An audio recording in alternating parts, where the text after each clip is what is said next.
हमारे खास मुलाकात कार्यक्रम में आज हमारे साथ खास मेहमान हैं रूप नारायण संजय जी। रूप नारायण संजय जी साहित्य के क्षेत्र में इनकी अभिरुचि है। साथ ही हम इनसे इनके जीवन परिचय के बारे में जानेंगे। ये कहाँ से हैं, शिक्षा इनकी कहाँ हुई और साथ ही साहित्य के क्षेत्र में इन्होंने कब कदम रखा। आइए बात करते हैं रूप नारायण संजय जी से।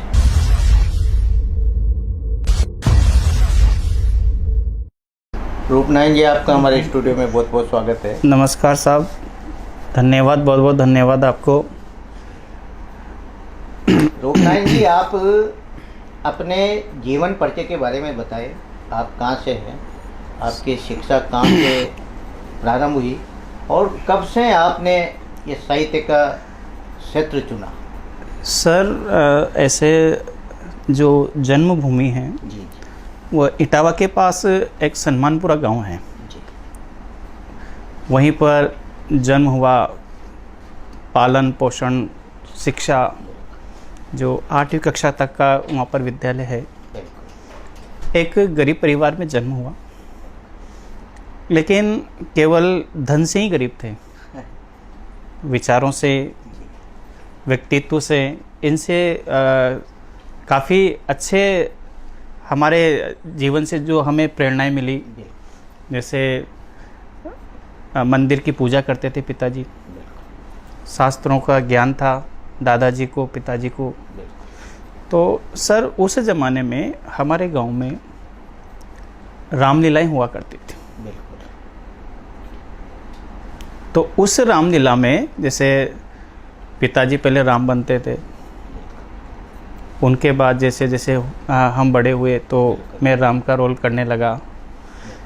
तो कहीं ना कहीं वो चरित्र वो हमारे जीवन में उतरने लगा कि राम से अच्छा जीवन तो किसका हो सकता है, राम से अच्छा चरित्र किसका हो सकता है। तो वो चरित्र की देन थी, वो गांव के संस्कार हैं सर।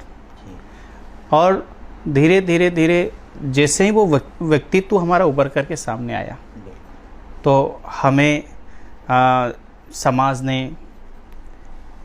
सम्मिलित किया, हमारे विचारों को पहचाना, जाना और धीरे धीरे धीरे धीरे हम शहरीकरण की ओर आगे बढ़े। यहाँ पर हिंदी रेजोनेंस जो कोचिंग है उसमें मैं हिंदी का अध्यापक हूँ।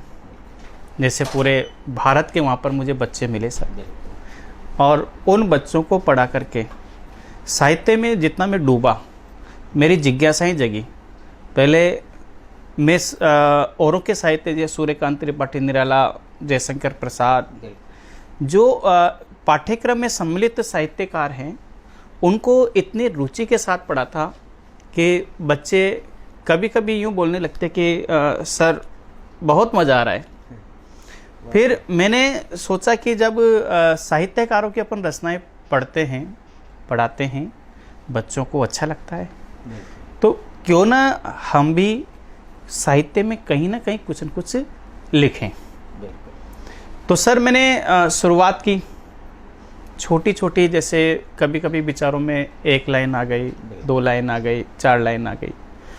जैसे भी विचार आए अपने मन की अभिव्यक्ति को प्रकट करना मैंने उस समय शुरू किया। जब मन की अभिव्यक्ति प्रकट हुई तो हमारे आर्य साहित्य समिति के अध्यक्ष आनंद हजारी जी, कोटा के जो वरिष्ठ साहित्यकार है, उनसे मेरी मुलाकात हुई स्टार्टिंग में ESI हॉस्पिटल में उनसे सर मेरी मुलाकात हुई। मैंने उनको स्टार्टिंग में बताया कि सर मैं साहित्य लिखता हूँ। तो उन्होंने सर्वप्रथम मुझे सालासर प्रॉपर्टी जो धनराज जी हैं, उनके यहाँ पर एक काव्य गोष्ठी का आयोजन था सर, तो उसमें मैं गया था। तो सबसे पहले उन्होंने जैसे मेरे को बुलाया, थोड़ा सा डर था, थोड़ी सी झिझक थी, हिचक थी, तो उसका सामना करते हुए मैंने वहाँ पर एक छोटी सी कविता पढ़ दी। फिर मुझे एक हाड़ौती के मूर्धन्य साहित्यकार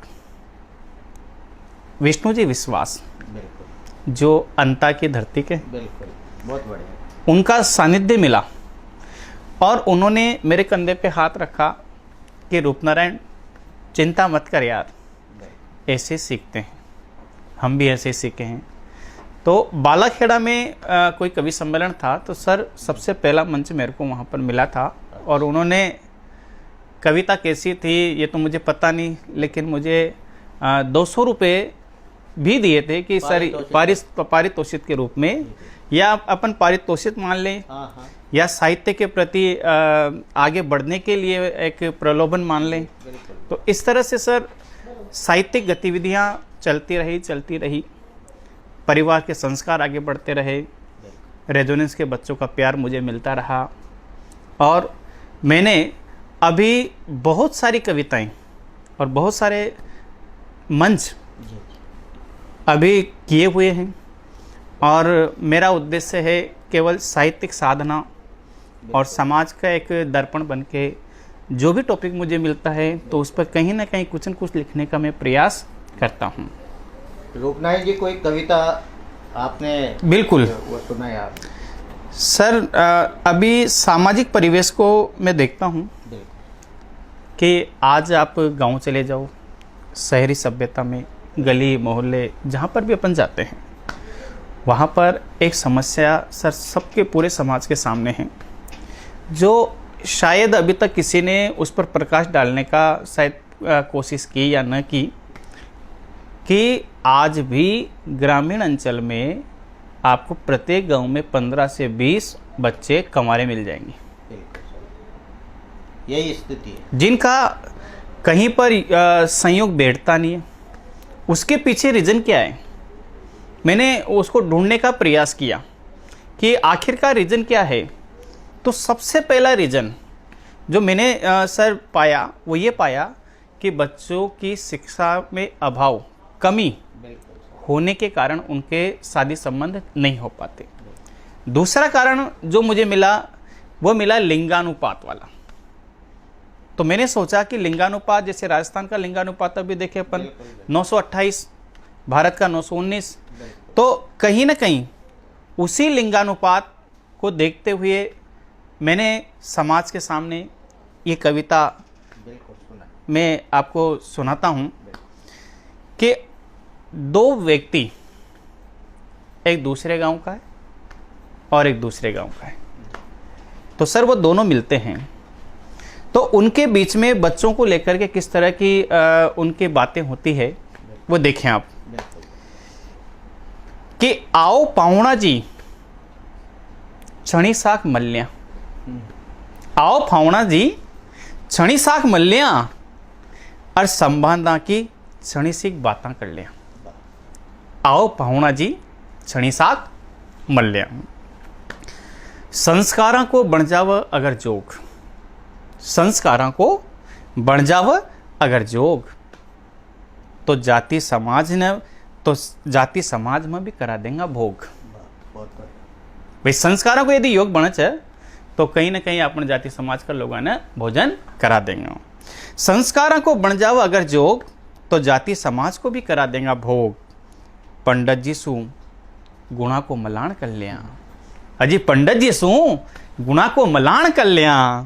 आओ भावना जी थोड़ा सा मल लिया।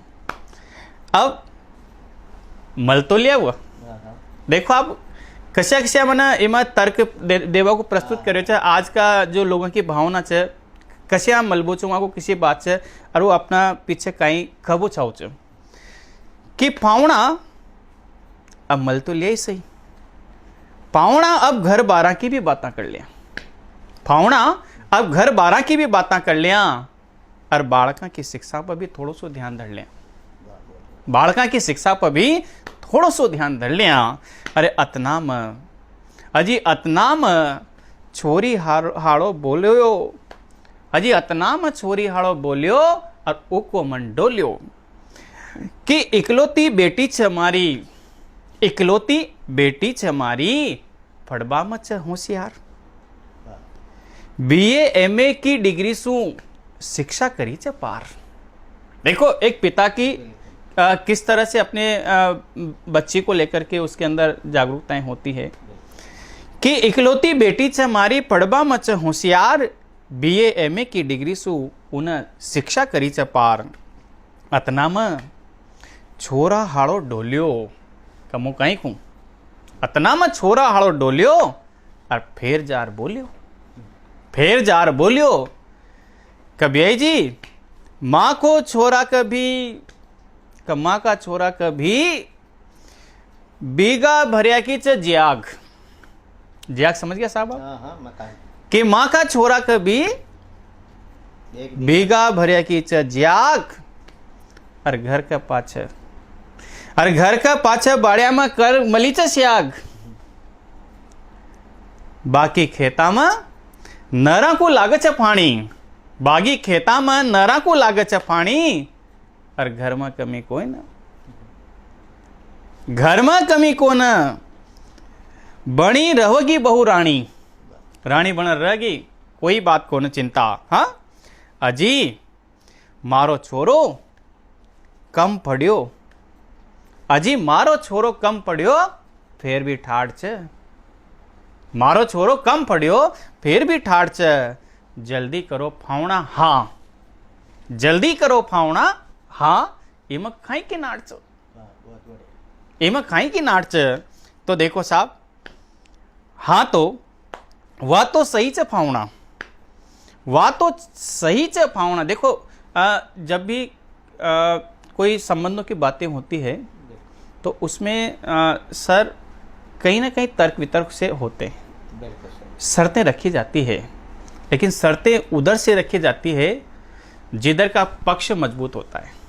बिल्कुल सही। तो यहाँ पर बेटी वाले का पक्ष मजबूत है तो वो अपनी शर्त को रखना चाहते हैं कि वह तो सही च फावणा, पण छोरी की भी एक शर्त छ, जो आज ग्रामीण अंचल के सामने सबसे ज्यादा परेशानी छ, समाज के सामने सबसे ज्यादा परेशानी छ, पुनः मुंह आपके सामने कविता का माध्यम से प्रकट कर रही छू कि वह तो सही च फावणा, पण छोरी की भी एक शर्त छ कि माड़ में जाबासू और झाड़ू पोछा लगाबासू न नफरत छ, माड़ में जाबासू और झाड़ू पोछा लगाबासू उन्हें नफरत छ, और गांव को माहौल और बड़ा परिवार में वह नखट आओगी, क्या गांव को माहौल और बड़ा परिवार में वह नखट आओगी।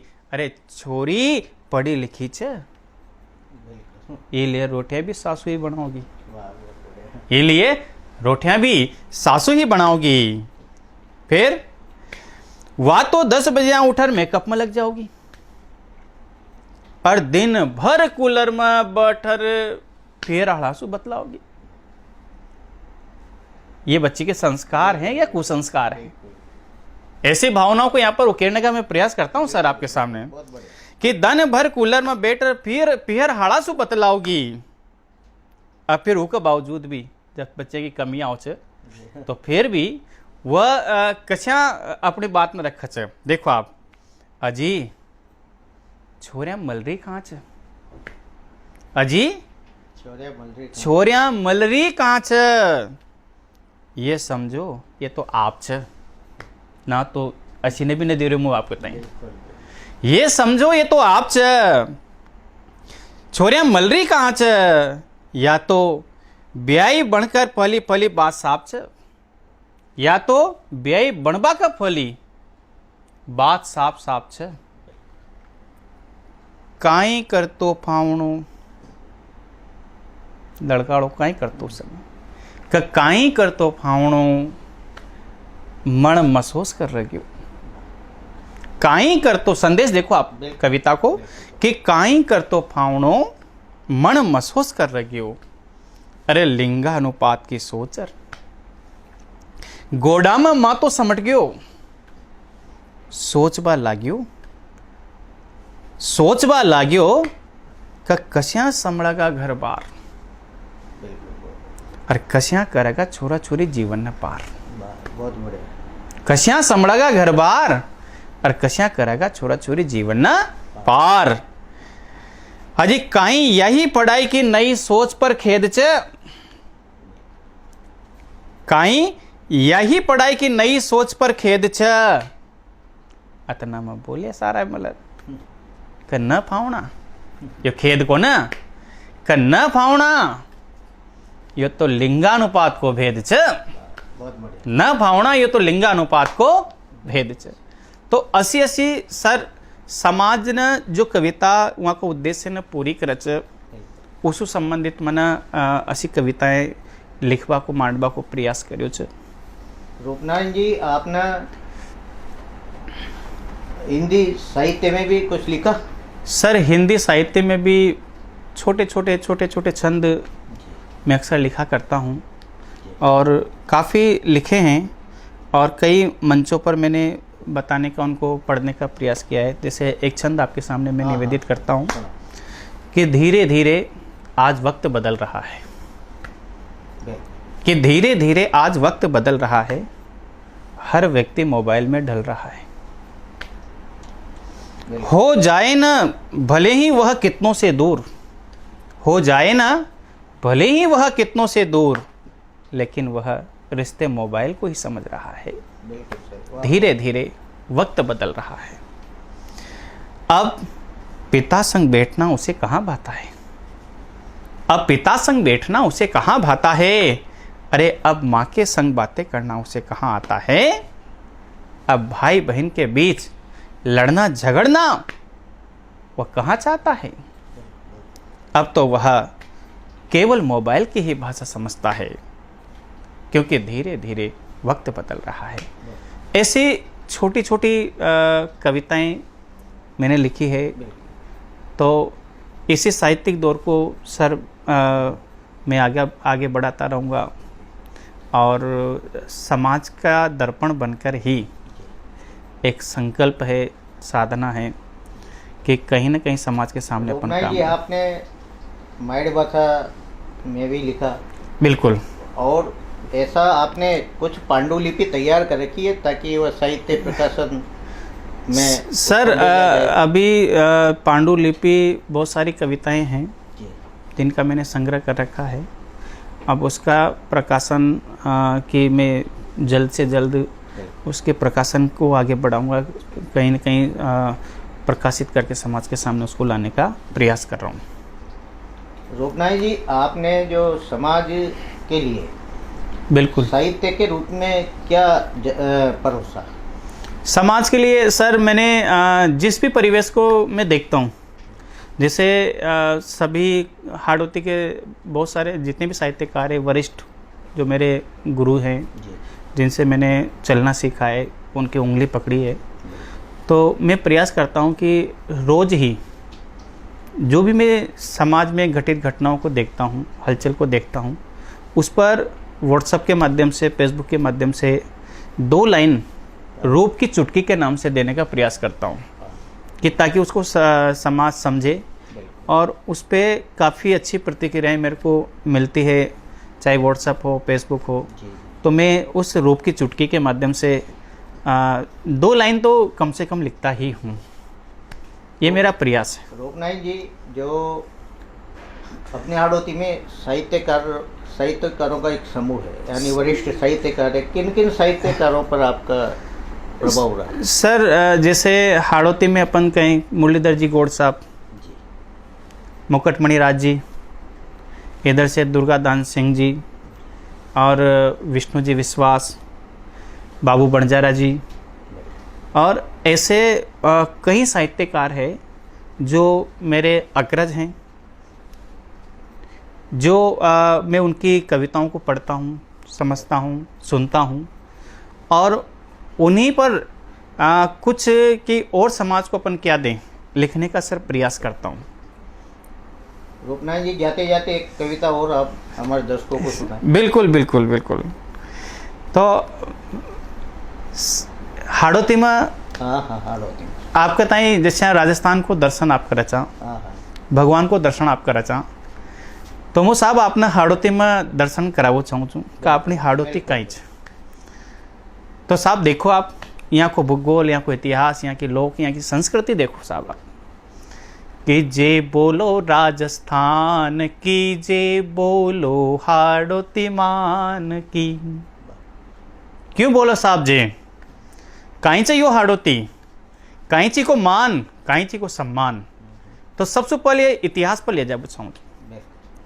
अरे हाड़ी रानी हाड़ोती की, नारी को सम्मान छ। बहुत बढ़िया।